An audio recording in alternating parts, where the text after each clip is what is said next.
आज मी शेवग्याची भाजी बनवणार आहे। ही शेवग्याची भाजी खूप छान असते, शरीरासाठी खूप पौष्टिक आहार आहे।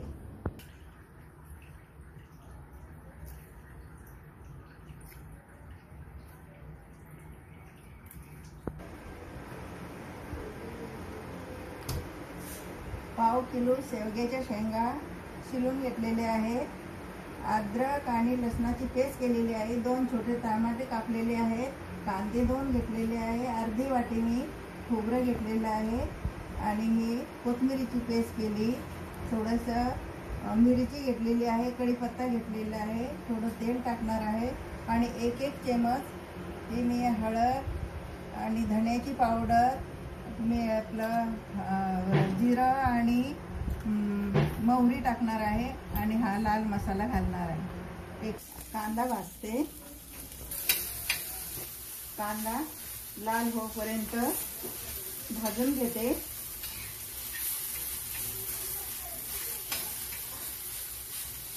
थोडं याच्यामध्ये तेल टाकलेलं आहे भाजायला। आता याला मी काढून घेते। खोबरं भाजायला टाकते, पण थोडं लालसर भाजून घेते। खोबरं काढून घेते। थोडी चण्याची डाळ भाजून घेते। आता हे मी काढून घेते। मिक्सर मध्ये मसाला टाकलेला आहे, हे वाटून घेऊ।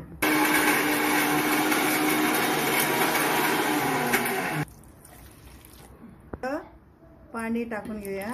मसाला वाटून घेतलेला आहे। थोडं याच्यामध्ये 1 चमच तेल टाकते, छोटा चमच, आणि ह्या शेंगा परतून घेते।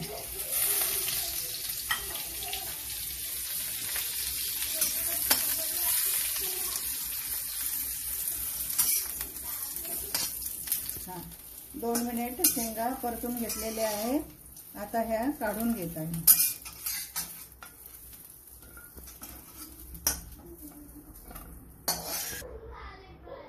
थोडं कढईमध्ये तेल टाकते आणि याच्यामध्ये 1 चमच मोहरी घेतलेली आहे, 1 चमच याच्यामध्ये जिरा टाकलेला आहे आणि लसणाची पेस्ट टाकते आणि फिरून घेऊया। टमाटर टाकते,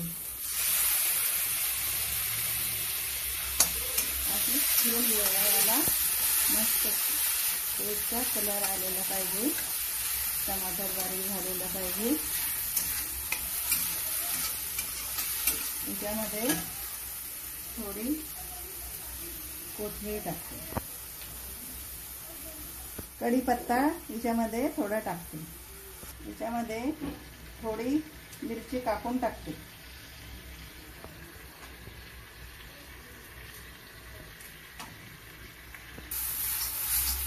फिरून घेऊया याला।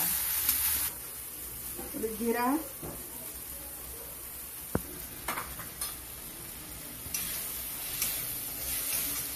याला परतून घेऊया। याच्यामध्ये वाटलेला मसाला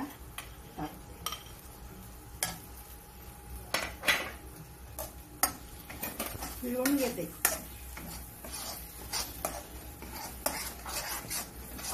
भाजून घेतलेला आहे।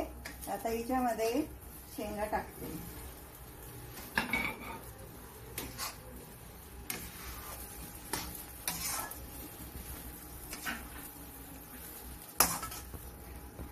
याच्यामध्ये थोडं पाणी टाकूया आणि शिजवून घे।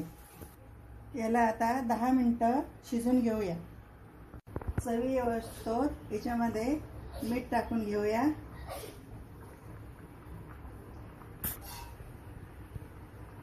याच्यामध्ये कोथिंबीर टाकू।